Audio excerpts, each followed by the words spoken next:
Hello, my name is Mike the Fish, and today I've got a slightly different video for you.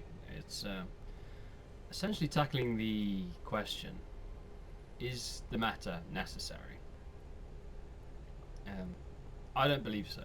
I've Now that's not to say that I don't have a lot of faith in the meta. I run the meta in a lot of situations. I will run the meta. I will look at the best damage traits, the best damage gear, and I will pick it. But my whole channel is based on the idea that off meta is kind of it's not bad in this game, and I'd like to talk to you about why. So not too long ago, when this whole like full Zerka, full damage trait meta was made, there was a very good reason for it. It was we were in a situation where our trait lines were tied to our stats. So for Thief, I think Deadly Arts was tied to power. Critical Strikes was tied to precision and critical damage. So the only way to achieve those big flashy numbers that everyone likes seeing was to max out the lines that gave you the right stats. When ArenaNet changed this, they essentially changed the game. They made a lot more builds much more viable. But people's mindsets didn't change. People still thought to themselves, I need the best traits. I need the best damage multipliers to even get close to what I need, for different situations. There are still some situations where picking the best damage traits are the way to go. I mean, there are some insanely powerful damage traits. There are some less powerful ones that creep into the meta, and people place the same amount of importance on the less powerful ones than they do on the most powerful ones. And I'm going to try and demonstrate that with a few sort of training dummy things a bit later on. But yeah, so that was how the meta was created, and it stuck with people, and people kept running this, and it's undeniably the best damage. But then you see arguments between people, some famous YouTubers like the cast of DNT and Nemesis and Brazil and other really good content creators. Incidentally, they're all very good content creators, and you should check out their channels. And they argue that the best damage builds do not account for people playing the game. So what does that mean? Well, if you're damaging something and you're doing your max damage rotations, and a massive enemy attack comes down, you have to dodge backwards and stop your rotation. And this is where the argument between spreadsheet maths and real world maths comes in. Now, I'm not going to throw my hat into the ring and give an opinion on that. I think there's a lot of value in both. I also happen to believe that people are a lot worse than spreadsheets. So what do I mean by that? I mean, people go down. Even the best players occasionally go down. They won't be 100%. Nobody plays the game 100% perfectly all the time. The best players go down. And what happens when they go down? None of this matters. When someone goes down, none of this matters. It's a situation that a lot of players can avoid if they want to be sort of 25% brain AFK when they're playing Guild Wars, which a lot of people do play at. I play at about 25% brain AFK, I must admit. And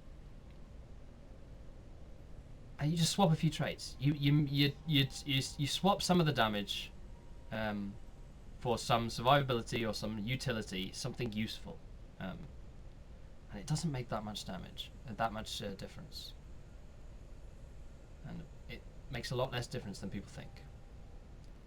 And that's what most of my builds are built on.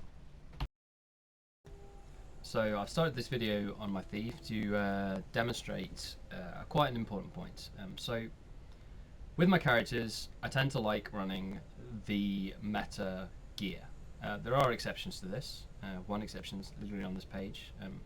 I have a Marauder's staff here rather than a Berserker's staff, just because it gives you a nice little bit of health, nice little extra health pool. But some of the time I run Berserkers here as well. I've got another staff.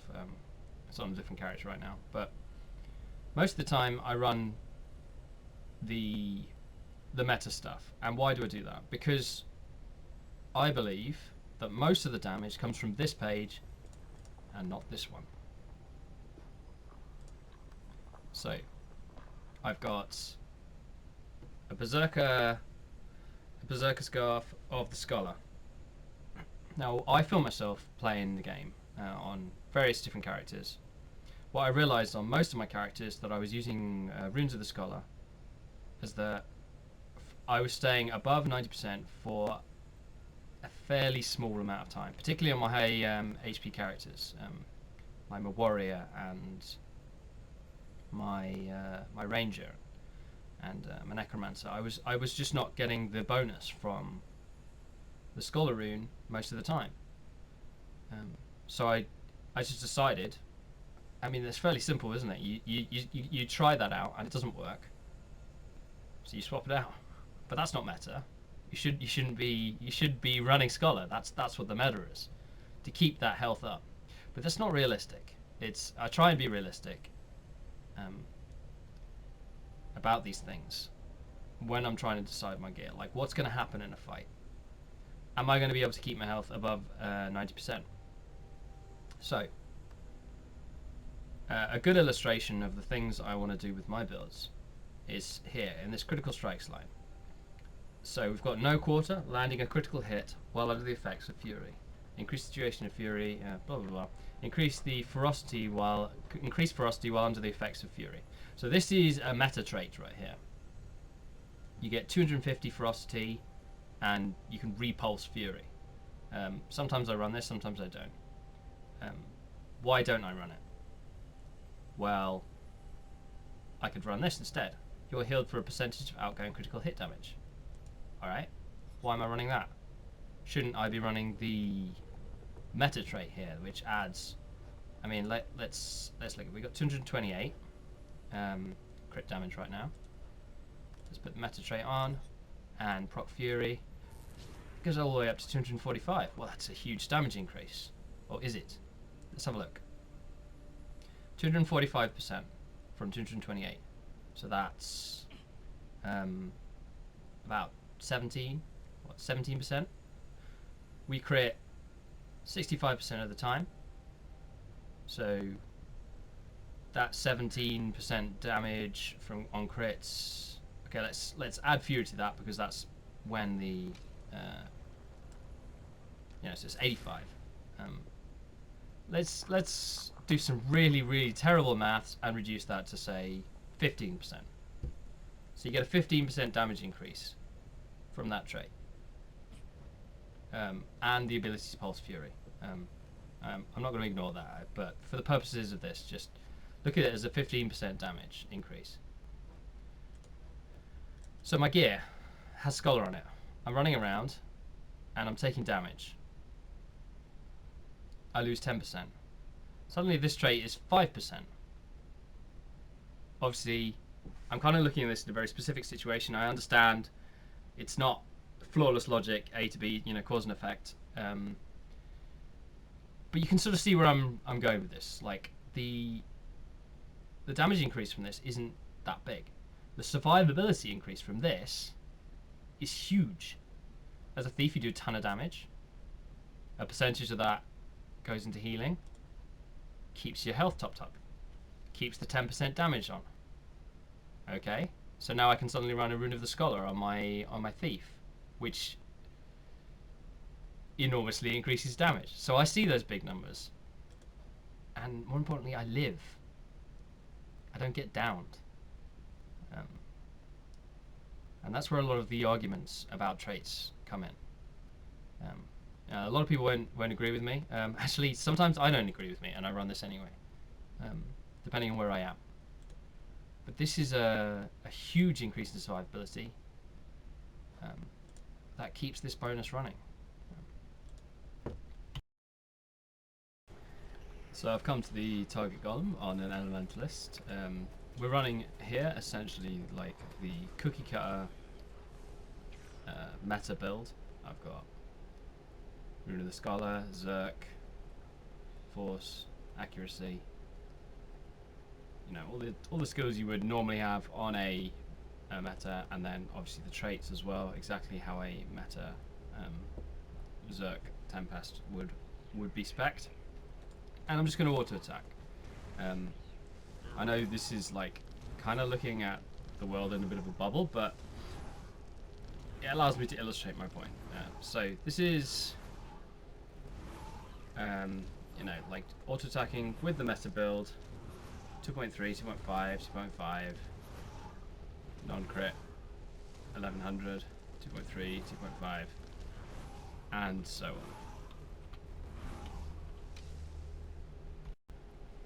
And what we're going to do is we're going to remove a meta line from our traits and replace it with a non-meta line. So let's remove fire for like water. We're not going to add any traits yet. We're just going to auto attack for the time being. See what difference that makes. So our auto attacks have gone down from 2.5, you know, to sort of 2.1, 19, 2. You're losing about 200, maybe 300 damage there. But that's like without any traits at all. So we're going to look at some meaningful changes we can make to sort of bring it in line with the sort of damage you get from the meta. So I just need to come out of combat first. Which, annoyingly, with the indestructible golem means running over here, all the way over here, but there we go.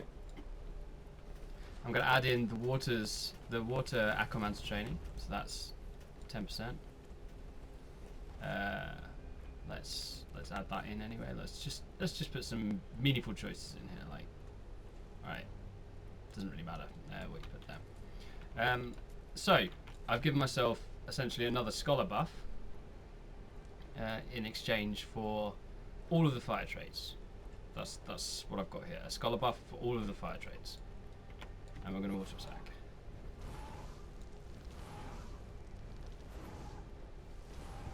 And you can see pretty quickly that the numbers are pretty much the same. You know, in some cases, like just a little bit less maybe, but it's pretty comparable. It's pretty comparable damage. And we've taken out one of the most powerful trait lines and replaced it with one of the weakest. And this is kind of my point. You know, the idea of off meta isn't as crazy as all that. Because what do you get from this? You're giving regen to people around you. You could make use of this in a really meaningful way if you wanted to. Obviously, we're just auto attacking here, and you know, you're looking at kind of a bubble, but this stuff all matters.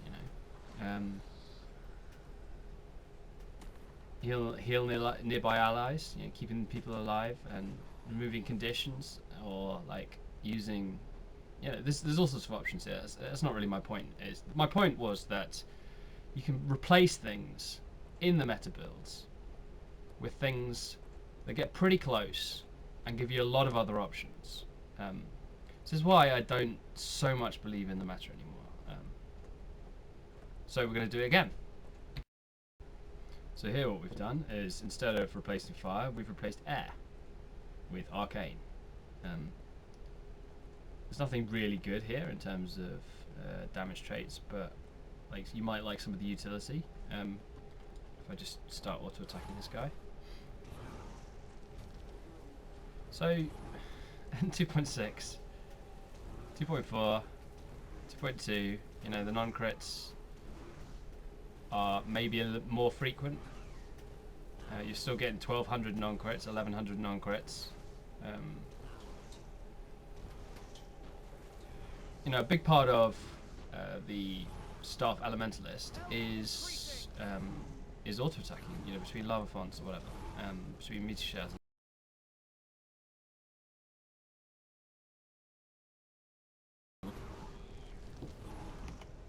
The damage is pretty similar, and this is with basically a useless trait line in terms of damage instead of air.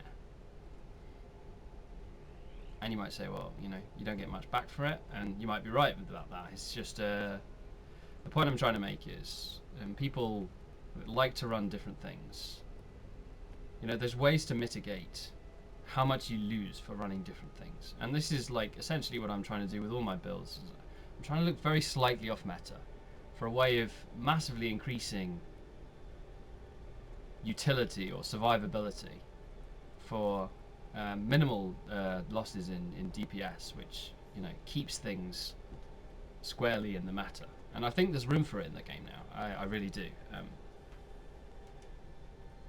So that's the Ellie. So for Warrior, we're in a similar situation here. We're just going for the cookie cutter build. Forget the axes. We're just going to deal with the Great Sword for the time being. Berserker Amulet, Rune of Strength, traits, Strength, Arms, Berserker. This is the cookie cutter non-phalanx warrior build, like before by D&D and stuff like that. And I'm just going to build up adrenaline, so I can proc Berserker's power, and then we are going to do precisely 100 blades.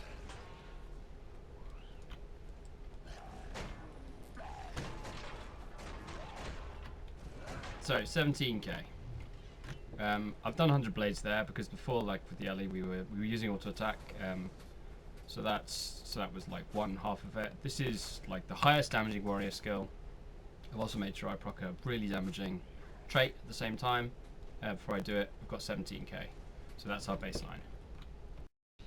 So I've changed out arms, one of the meta trait lines, for defense. Very completely out of the meta trait line. Pick some defense traits that could like add some damage. Increase damage to weakened foes. So when this gets below 25%, it'll do that, and it'll proc another 5% damage. Gain power based on your toughness, and gain toughness when your health is above the threshold. So this is going to add 112 power. For a 0 toughness build, it's going to add 112 power, and the rest don't really change your damage at all. So let's proc Berserker's power, and then do 100 blades. So 14.5k down from 17k. Okay, you might think, well, that's quite a lot. You know, we've lost 2 and a bit k damage there. But let's look at what we gained. First of all, this didn't proc, so that difference would be a little bit more if this had procced. In fact, let's try it again. See what number we can get. Ready for anything. All right. Okay. Well, here we go. That was 17.8k. So that was actually more than the other one. Obviously, it's you know, we're cherry picking our situation a bit here because we procced this and we got the 5%. We seem to crit every shot as well, which, you know, I'm not sure if in the other one we crit everyone, but it illustrates our point quite nicely. This defense line is in no meta build at all. It never makes it ever, and we're getting on the highest damaging skill with one of the highest damaging traits. We're getting reasonable numbers. Okay, so let's look at what we gain from it as well. Okay, so we've got gain health based on adrenaline level. This healing signet gives you healing per second. This gives you healing per second. This can keep you alive combined with this like a lot better. Gain toughness when you're above a threshold. We've got gain adrenaline when hit, and building up your adrenaline bar. There's options here. You know, this, if you're in an area when you could be stunned. If people have seen my stone cannon berserker build, I really like this trait in terms of just giving you a ton of extra toughness, which is then converted into power. But that's a side note. The point being, we've replaced a meta trait line with a non-meta trait line. We've got a bunch of other bonuses that people might like, and our damage is very comparable, if maybe a little bit less on average. So that's the warrior. So to illustrate the point that nobody's perfect, slash deaths 303 times, 320 times. Oh my main, this is going to be bad. 591 times, 355 times, 130 times. Well, that one's better. 333 times. Well, you get the picture. If you think you're perfect at the game, type slash deaths and see how many times you weren't perfect.